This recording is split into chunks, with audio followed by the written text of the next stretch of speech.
whether you do this full-time or part-time or whenever you have time. I hope this helps. Hey, it's Keisha again. Welcome back, or most likely welcome to my channel. I talk about whatever I want to talk about, usually something along the lines of games, art, or freelancing.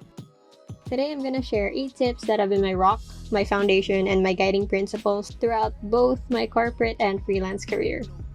You don't necessarily have to be self-employed to apply these, but these tips have helped me land more than 40 different clients and make most of them into long-term clients too. When I wrote out the outlines for this video 2.5 weeks ago, I almost scrapped it. Because who am I to tell you about freelancing? I'm barely getting into doing this full-time. But then I remembered that you'll never know everything, and there will always be someone that you can teach something to.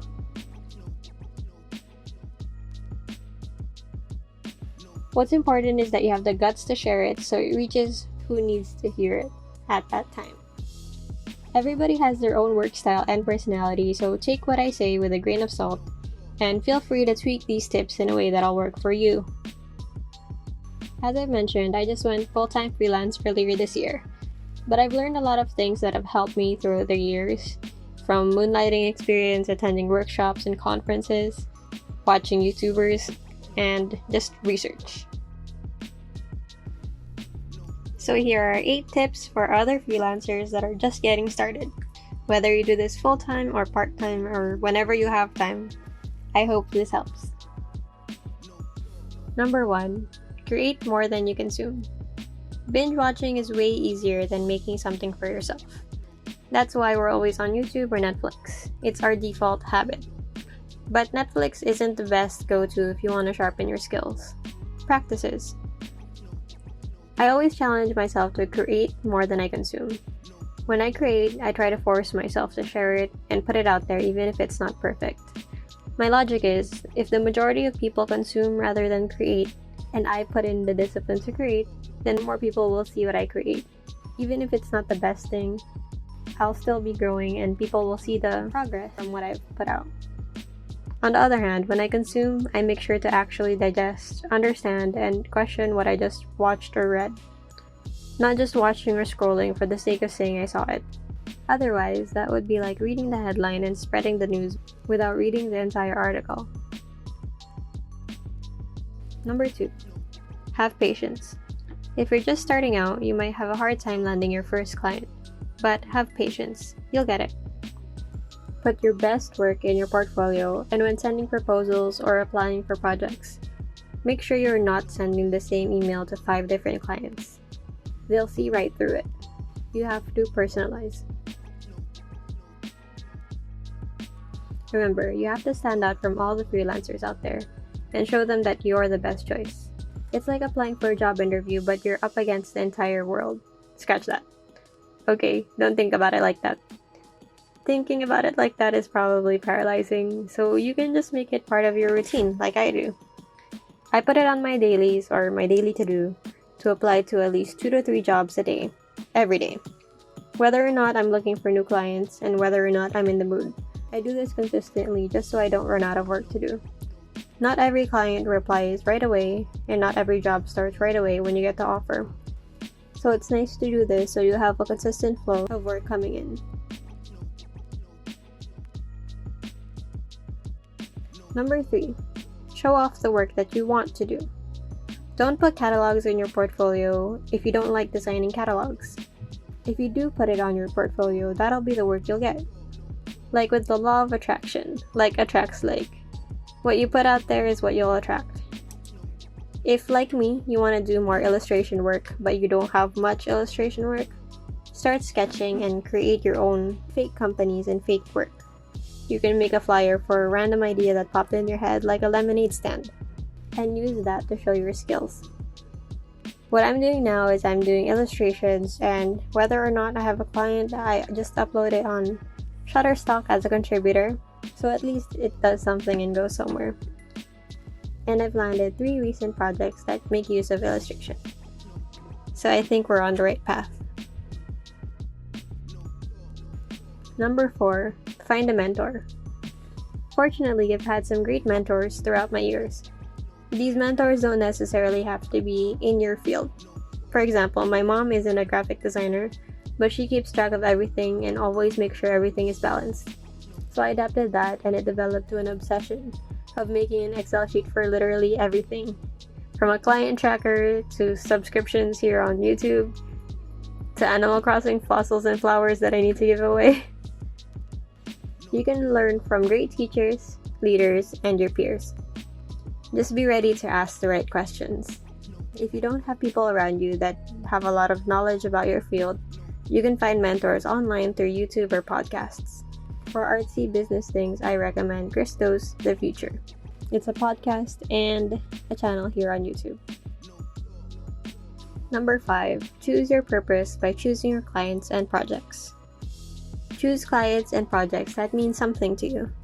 Maybe it's just me, but I love having a sense of purpose in my work. It helps me get out of bed in the morning and not see Monday as the worst day of the week. Without purpose, things get boring and monotonous real quick. If you're a foodie, for example, work with clients that have a food delivery business or are starting up a restaurant. If your purpose aligns with theirs, you'll have much more to talk about than work too. I've also worked with people that help other small businesses and diverse communities. I've worked with a client that helped girls in Africa get access to basic hygiene necessities like pads, and she also did yoga. She was a long-term client and I really enjoyed doing work for her. Personally, I find it more motivating to work on something that I have a connection with. And if your client sees that you care about what they're building, they'll like working with you more too.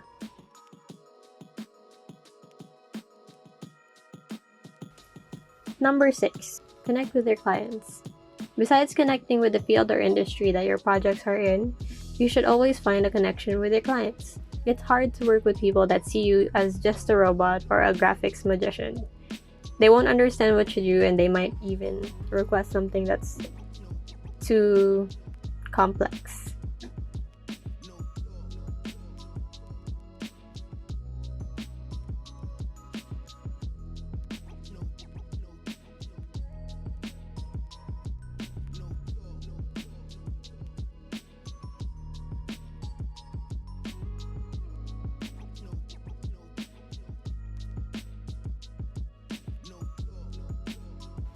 Number 7, set boundaries and communicate them clearly. So you've chosen your purpose, but now you need your boundaries. It's best to set these boundaries before you have a lot of freelance clients because it'll be much easier to manage. Set boundaries so you stay safe and don't end up dreading working freelance gigs. Boundaries like this can be technical, like part of your workflow, and also with what work you want to do. For example, me, I don't enjoy and I don't want to help build a business if it's not ethical or if it looks like a scam. If it's like designing a PDF for a get-rich-quick scheme or something that offers a class for like $1,000, I'm totally against that and I'll drop that client without worry, even if they're paying me to help, because I don't want other people to be scammed into debt. On the technical side, on the workflow side, if you take 50% of your payment upfront, tell your clients that right away before your project even starts, and make sure that they agree. If you don't work on weekends, make that clear to your clients so they won't send you any last-minute rush projects on Friday evening. Also, if you have like a 2-day minimum turnaround time, stick to that and tell them that too. We all know you can do it sooner, but setting the proper expectations will be your safeguard when the unexpected happens. Best case scenario, you can send the work earlier than agreed and get the project finished sooner than expected. It's always better to underpromise and overdeliver than to stretch yourself too thin and end up hating what you do. Communication is key, just like with relationships.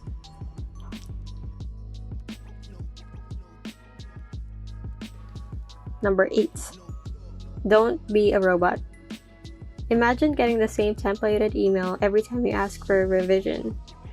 Your client will probably start to wonder, am I talking to a person or a robot? Open up and get to know your client. When you can, make it more personal because that's a perk of being a freelancer. You're an actual person, not a corporate entity. You are the brand. So there's nothing to hide behind. You can ask them how their day is, wish them a good week. but don't send canned responses.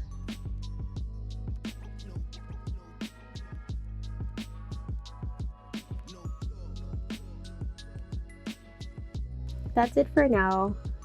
I have a lot more to share, but let's save the rest for next time. Hit the like button if you don't want to turn into a robot. And if you learned anything from me, please subscribe and hit the bell for notifications so you don't miss any of my weekly videos. If you're a freelancer too or have any more tips, feel free to leave it in the comments and share it with the next person that's going to watch this video. Thanks for watching till the end. Stay safe and see you next week.